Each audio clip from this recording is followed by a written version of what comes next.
Welcome back, everyone, to the DCR Podcast. My name is Tara McKinney. I'm the Public Outreach Director in the Division of Cannabis Regulation, and I'm here with my co-host, Shayna. Hi, Shayna. Hi, we're back. I'm Shayna Arndt. I'm the Deputy Director for Patient and Application Services, and most recently, a budding podcast star. Right on. That's right. Our podcast did really well last month. Super excited to see people tuning in with us, and glad you're here today. So what do we have going on this episode? Okay, so we have a jam-packed episode today to let everyone know the differences between patient and consumers and generally just how that process goes. Next up, we will discuss packaging and labeling with Justin Smith and chat with Sarah Burch about the Bureau of Business License Services and what they've been up to. Followed by our favorite, the No Zone. Today we're going to talk about terpenes, and we're going to round it out with an interview with Andrea Balkenbush, our DCR Deputy Director. That's right. Lots of good stuff coming up, so let's get to it. Let's do it.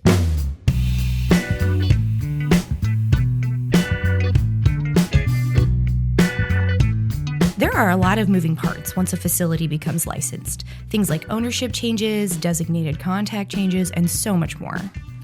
Yes, and lots of documentation. We have a bureau that is responsible for all those things. Here to talk about that is Sarah Burch, manager of the Bureau of Business License Services.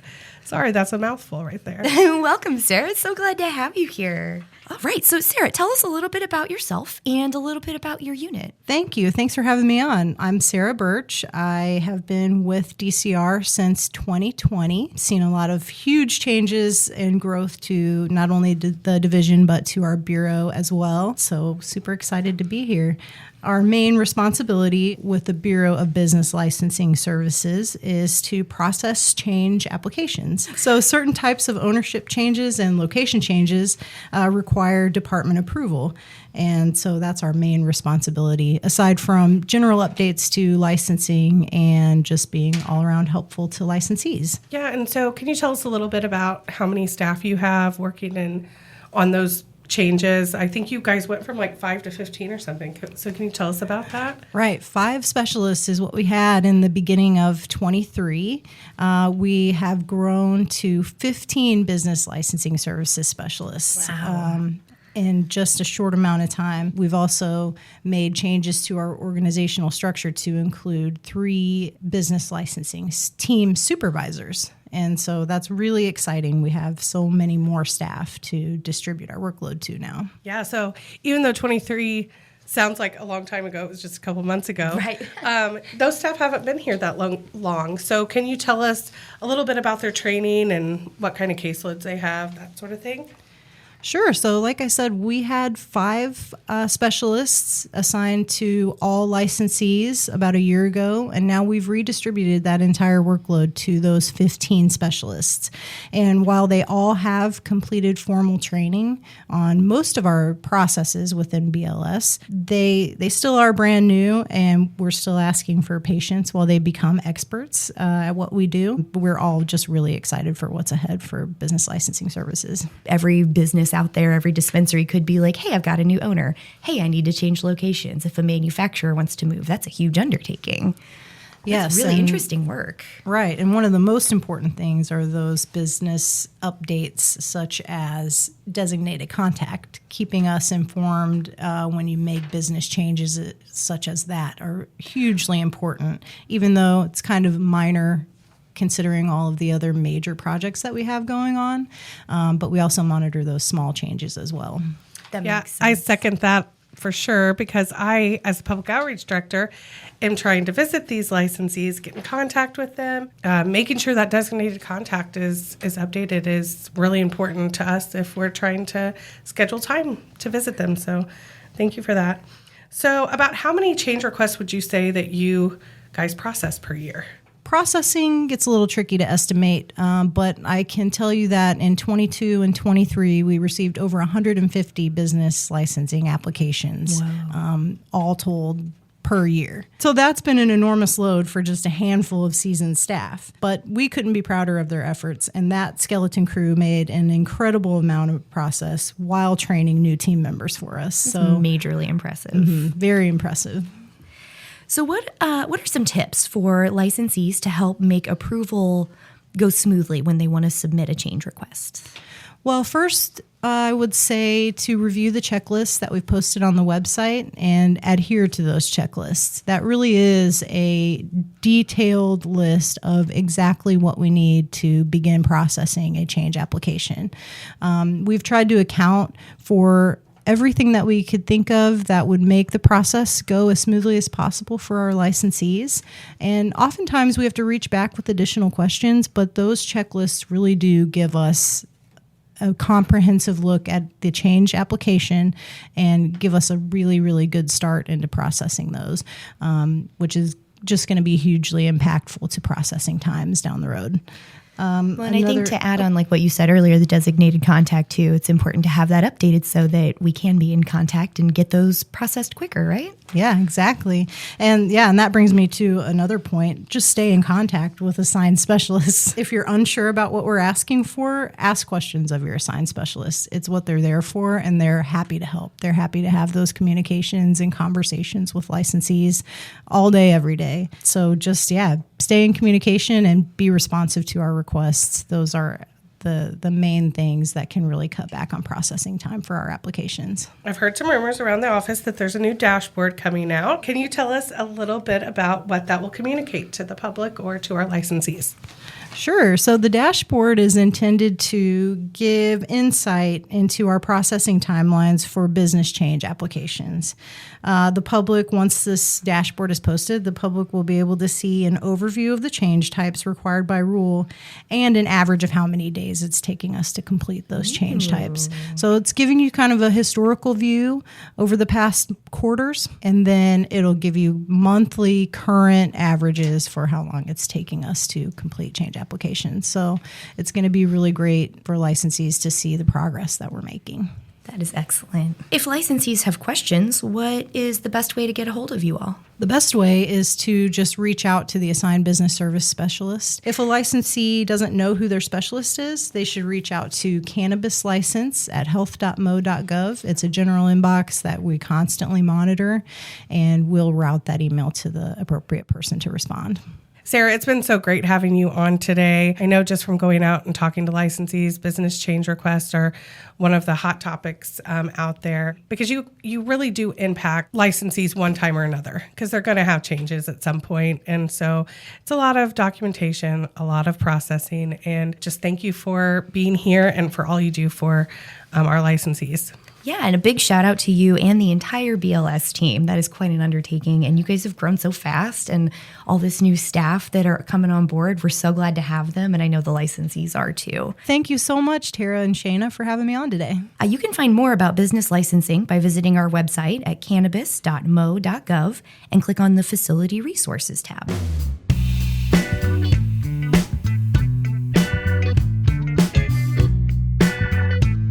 And now we would like to welcome Justin Smith to the show. Hi, Justin. Hi. Thanks for having me, guys. Thanks for being here. Tell the people about yourself. Well, I'm the manager for the Compliance Assessment Unit, which falls under the Bureau of Facility Compliance. And in that, I'm the manager over two teams. One team is the Facility Development Team, which helps licensees with their commencement inspections and walks through that initial document review stage of that process. And then the Product Compliance Team is my other team, which handles packaging and labeling. New team, so we've been developing everything since we've been going. Yeah, how long have you been with the division? So I've been with the division for 6 months now. Oh, okay. Yep. So you're new. Well, welcome. Thank So you. good to have you. Hi, Justin. We are so glad you are here and taking the time to talk to us. We know your unit is one of the busiest lately with the new packaging and labeling rules in effect. You kind of did tell us a little bit about your bureau. So how many staff do you have actually in your unit?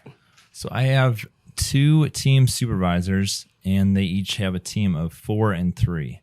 The product compliance team is 4 team members, supervisor, and then the other team's 3. So your unit's main responsibility falls under rule in subsection 120, and it states all marijuana products shall be produced, packaged, and labeled in a manner that protects public health and is not attractive to children. Can you expand on some key points of that rule? Sure. The rule itself is pretty simple if you read through it. It has some key elements. First thing, just not being attractive overall to children, which is pretty clear. But then what is allowed and what isn't allowed on the packaging. So The rule says there's 5 things that may be included, so licensees can include these if they choose to, or if they choose not to, they don't have to. That would be using a primary color and 2 logos. They have the option to use up to 2 logos, multiple colors, with a package that is 1 main color. So they can use a package that has 1 primary color. It doesn't have to be, white, black, gray. Primary just means 1 color on there and stick to it. And then in addition to that, they can have the product name, the text indicating the side effects and behavioral effects of usage, the label required by rule, and a QR code if they choose to. And then there's 3 things that have to be on every package. And that's the universal symbol, the word marijuana, and then the compliance label. In addition to that, there's other requirements that we're looking for. We were requesting these as part of submission when we started, but through talks with industry and refining our process, we've just decided to do back-end compliance reviews for some of those elements that were previously requested. For example, a child-resistant opening or food-safe packaging. If a compliance officer was in the field or if there was complaints of items without these elements, we would ask to have that verified from the licensee. We're not asking them to send it in because it was just too much paperwork.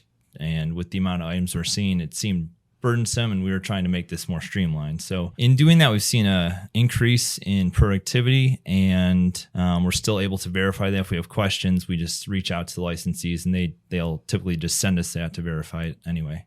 You talked about the marijuana having to be on there, and it has to be a certain size, right? Or does it have to be a certain size, or can you tell me more about that? So the word marijuana has to be larger than any logos used in any direction. So if the word marijuana is taller versus longer, whichever dimension on the word marijuana is bigger is what we're measuring against the logo. So if it's written out and lengthwise it's longer, that should be bigger than the logo in any direction. And then if it's used on other layers of packaging, it should be the biggest word. So any other words used at minimum have to be smaller or at least the same size as the word marijuana. So what are some tips for licensees to help make the approval process go a little bit more smoothly?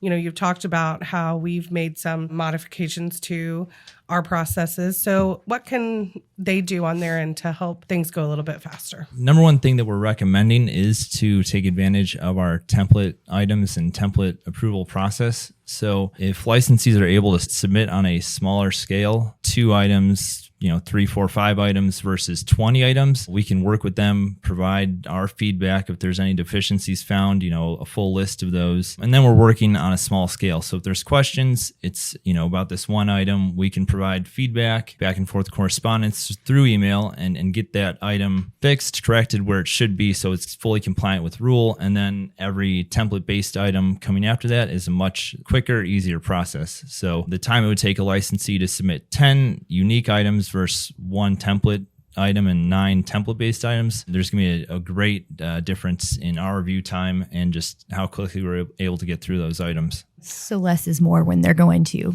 submit those designs to you. Keep it small and keep it on a smaller scale. So we're giving notes for 1 versus trying to give notes for 20 items and just keep everything organized. We know there also are some deadlines coming up for licensees to be in compliance with this. Can you tell us what those dates are? And also curious what that looks like out in the free world. So as folks are seeing packaging coming out of the dispensaries, as they're making purchases, what kind of differences should they expect to see after those deadlines? There was a release that DCR does plan to reevaluate some of these timelines, just looking at everything going on a worldwide scale and shipping delays and other factors, as well as industry feedback. A lot of things went into this, but I think there is talks to extend this deadline.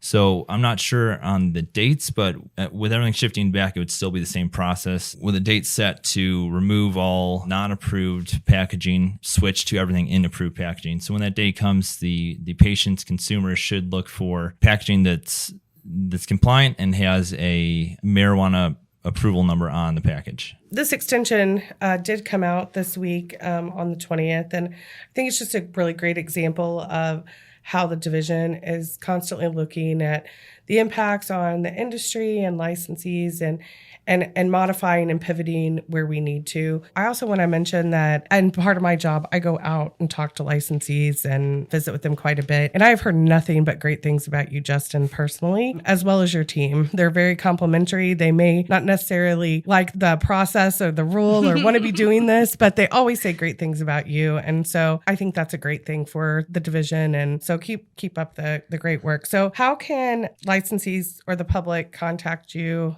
Or what's the best way to get information? Thanks for saying that. And I think it's just a shared, we're all in a turbulent situation together. So we're all going through it. So we appreciate the licensees and working with them as much as they appreciate us. It's definitely a two-way street. The best way to get a hold of us is through our email, cannabis product compliance at health.mo.gov. Any questions sent through there will be responded to. Awesome. Thanks, Justin. We really appreciate everything that you and your unit are doing. And it sounds like you've got kind of a small crew, but you all are doing just an insane amount of work out there with the industry. Well, thanks. Yeah, stay tuned to this podcast, our newsletter, or our website for more information about those extension dates. There'll be more at the end of this episode about those exact locations on where they are. So thank you. Thank you, Justin, for being here. Thanks, Justin. Thank you both. Well, it's about that time. Tara, what time is it? It's time for the No Zone. No Zone.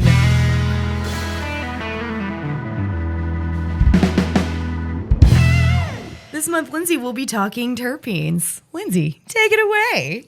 Hi, everybody. Welcome to the No Zone. My name is Lindsey Rutz, and this week we'll be talking about terpenes. There are hundreds of terpenes in each and every cannabis plant. Terpenes are the primary constituents of essential oils, and they play a large and ongoing part in the cannabis research in the cannabis plant. Some ongoing research into cannabis terpenes include things like the entourage or the synergistic effect of the terpenes and the THC or the cannabinoids that we talked about last month can play together and kind of have potentially some sort of a synergistic, or what you may hear in the industry sometimes called the entourage effect. Another ongoing piece of research is kind of touching back on those essential oils, that aromatherapy, therapeutic kind of benefit of things. You may notice terpenes are kind of also casually mentioned in different strain names if you're going to the dispensary. So, for example, you can expect something with maybe more of a citrusy name to taste a little bit more on that citrusy side. For example, clementine has a little bit of that orangey, citrusy, and that is all because of terpenes. There's a lot of conversation about terpenes in the cannabis industry these days. Going back to the dispensary and some of the other things that you may see there, we do allow for our licensees to ask for a terpene profile during mandatory testing so they can display that on the packaging and labeling. So terpenes was something I wasn't really familiar with when I first started with the division. Terpenes aren't just unique to cannabis, right? There's Definitely. terpenes in food and other things. Yeah, so if you think of something that has a smell or a flavor, terpenes are usually coming to play. So kind of talking about how some of those fruitier strain names allude to what terpenes may be in there. And forgive me if I pronounce this wrong, but for example, there's one called like limonene, or that if you might be able to guess based on what it sounds like, definitely high on a lemony, citrus-based profile. So if you smell something that's a little bit more lemony, you would expect it to probably have that in there. And that's where they come from. Thank you so much, Lindsey, for being here and doing the No Zone with us. Next month, we will be talking about 420 and the history of how it all came about. So we'll be looking forward to that. We look forward to seeing you then. It's going to be a super exciting topic. And now we know. Thanks, Lindsey. See you next month. See you next month.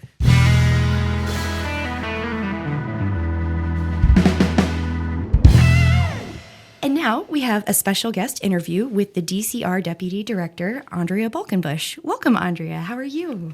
I'm doing great, Shayna. Thank you, and thank you all for having me here today. It's great to have you. Tell us a little bit about yourself. Yes, appreciate you asking. I started with the program very recently after the law passed for the medical marijuana program, and I began in actually February of 2019. So I started with our program as the project director, And at that point in time, I was just here trying to figure out how to get the medical marijuana program up and going. So as Amy was writing rules, I was trying to figure out how are we actually going to implement those rules, what the staffing looked like, developing RFPs for the systems that we have, and then just in general, hiring staff and getting the program up and going. So after I worked on that for a little bit, I transitioned to be the facility license and compliance director. And so that was overseeing all the facility applications for the 2019 submittal. And then we began developing out the compliance side of the program. I did that position until the law passed for adult use marijuana. And then last June, I became the deputy director for the new division of cannabis regulation.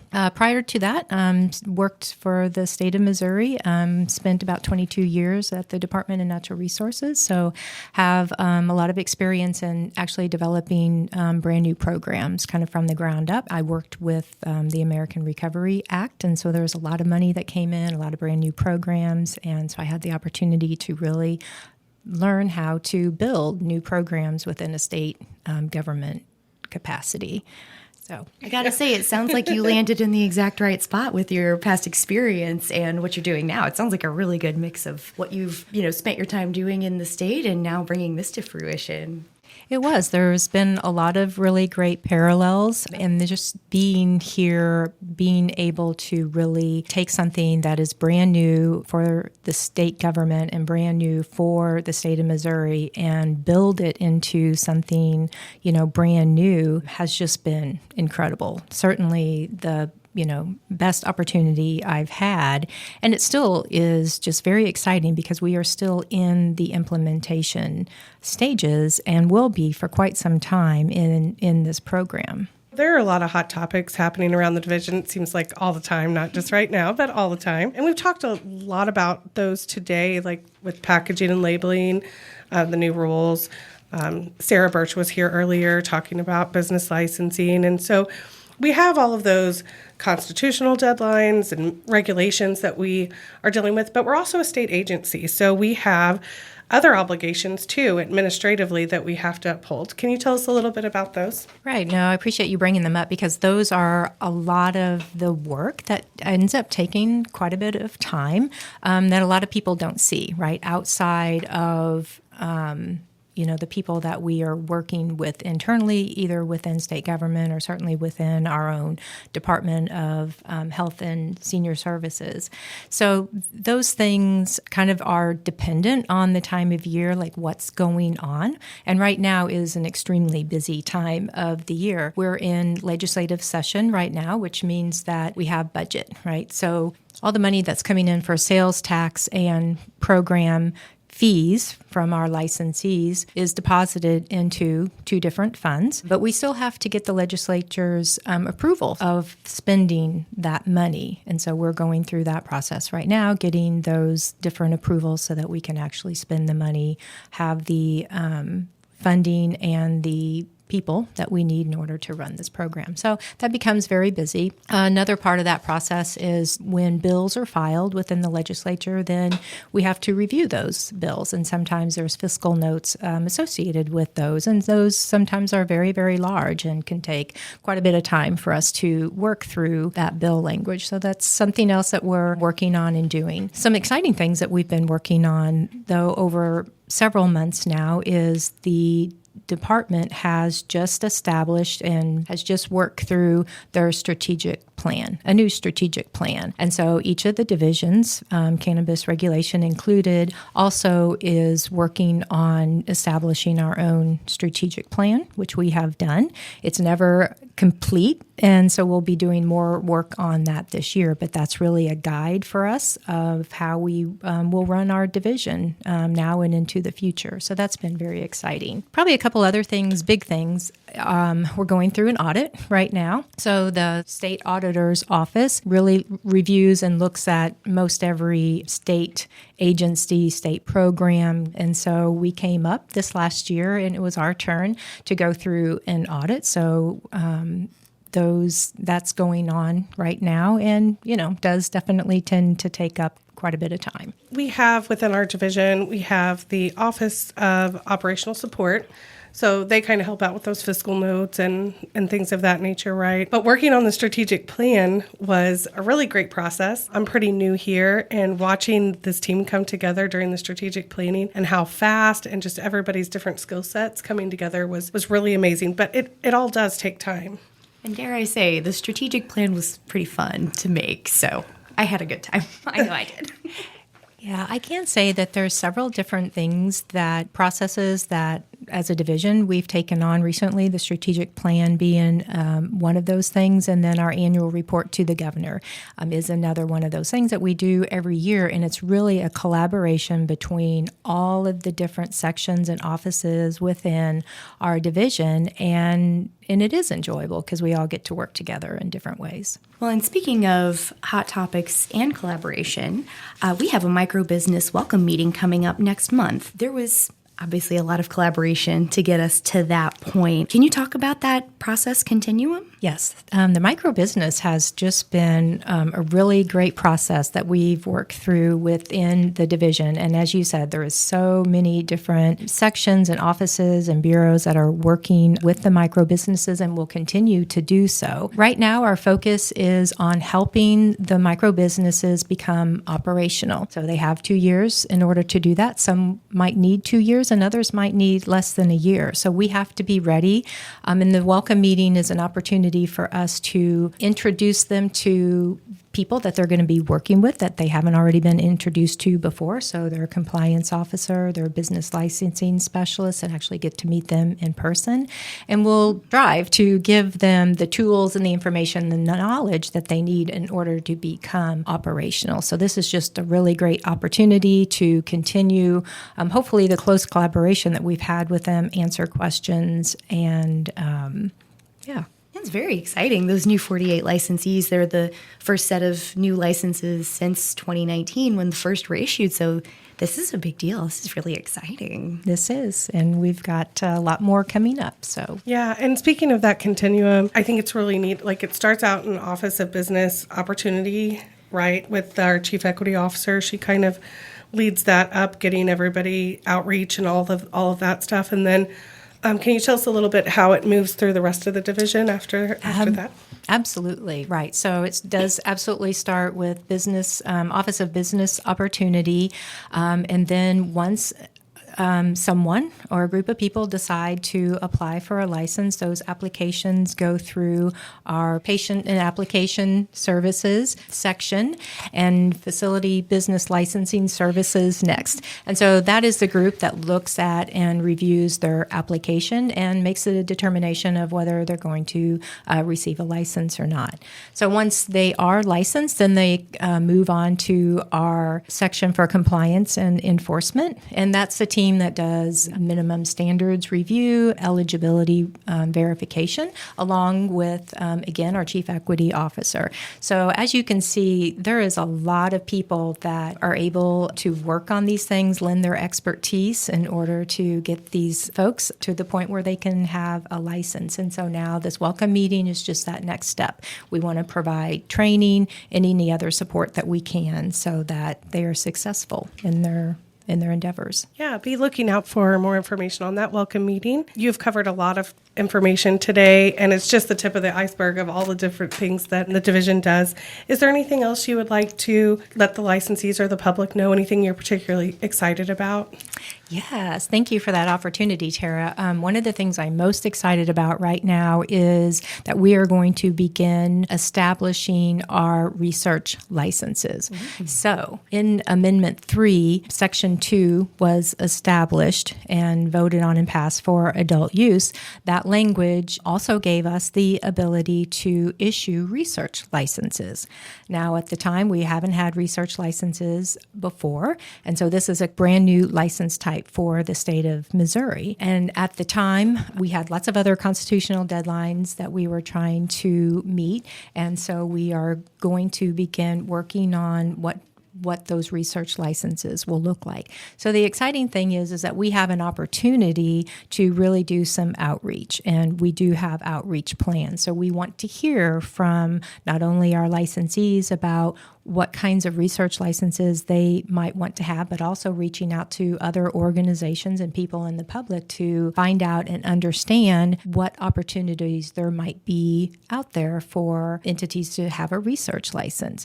So there's a lot going on with that, and I think we have a lot of great things planned, and we'll be working on rules around what that looks like. But I think first up is just a lot of outreach and gathering information, having listening sessions, and I know Tara's going to be working on that a lot, and so really excited to be working with her and others on getting this one up and going. Yes, me too, Andrea. I'm so excited about the research licensing and listening sessions and all of that. Well, Andrea, thank you so much for joining us today. We're really glad to have you. Right, this was really great. Thank you again. I really appreciate the opportunity. Wow. That was an episode. That was a big one. Yeah, it's been so great. I know our producer Brad is probably like wanting to kick us out of the room right now, but this has really been a great episode full of great staff and a lot of information. We want to thank all of our guests for joining us. Yeah, big shout out to everyone that joined us and shared all their information. I'm hoping that we'll have them on repeat in the future for some maybe deep dives into some of those topics that we, touched on but didn't quite have time to go over today. Next month, we're going to have, Tara, are you ready? It's our 420 Safety and Compliance Special. We're going to talk about reminders. We know the big holidays coming up. The No Zone will feature the history of the holiday and other good things that I think everyone just have to tune in to find out. That's right. I'm really looking forward to that, learning about how to stay in compliance during 420, how to stay safe during 420, and all of those great things. So looking forward to that. Thanks again for joining us. Keep up to date between episodes. There are several ways to stay informed. Subscribe to our email list to receive emails from DCR on various topics and customize your needs. Go to cannabis.mo.gov and click on Join Our Email List under Contact Information.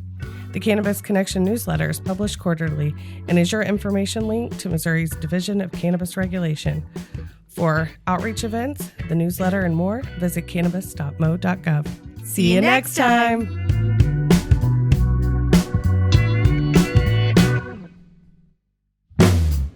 This podcast content is intended for adults over the age of 21 years old and is best to be used for informational purposes only. The content does not constitute official compliance or regulatory guidance. The department and author assumes no responsibility or liability for any errors or omissions in the content of this podcast. The information contained in this podcast is provided on an as-is basis with no guarantees of completeness, accuracy, usefulness, or timeliness. Cannabis licensees should consult with their assigned compliance officer for rules and regulations specific to their facility. The content is not intended to diagnose or treat any medical condition and should not be relied on for any medical purposes. Patients and the public should consult with their healthcare providers about medical-related questions and the impact of cannabis on health. If you believe you are having a medical emergency, call emergency services. The views, thoughts, and opinions expressed herein are those of the authors, presenters, and do not necessarily represent the official views of, nor an endorsement by, the U.S. government, Missouri Department of Health and Senior Services, or the government of the state of Missouri.